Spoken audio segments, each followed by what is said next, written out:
السلام علیکم ورحمۃ اللہ وبرکاتہ۔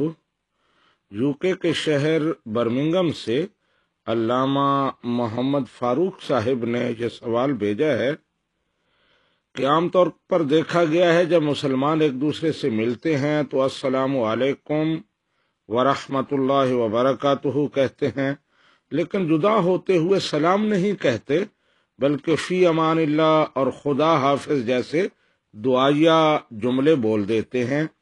تو علامہ محمد فاروق صاحب جاننا چاہتے ہیں کہ سنت طریقہ کیا ہے کہ جدا ہوتے ہوئے فی امان اللہ کہنا چاہیے، خدا حافظ کہنا چاہیے یا سلام ہی کرنا چاہیے؟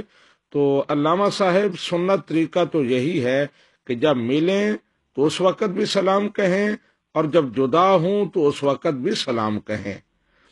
ترمذی شریف اور حدیث پاک کی دیگر کتابوں میں یہ حدیث موجود ہے۔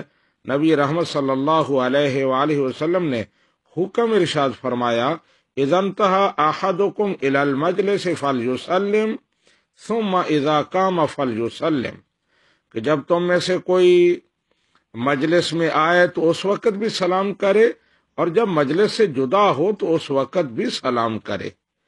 اضافی طور پر فی امان اللہ اور خدا حافظ کے دعائیہ کلمات کہہ دیں تو کوئی حرج نہیں ہے، لیکن سنت طریقہ یہی ہے کہ جس طرح ملتے ہوئے سلام کرنا ہے اسی طرح جدا ہوتے ہوئے بھی سلام کرنا ہے۔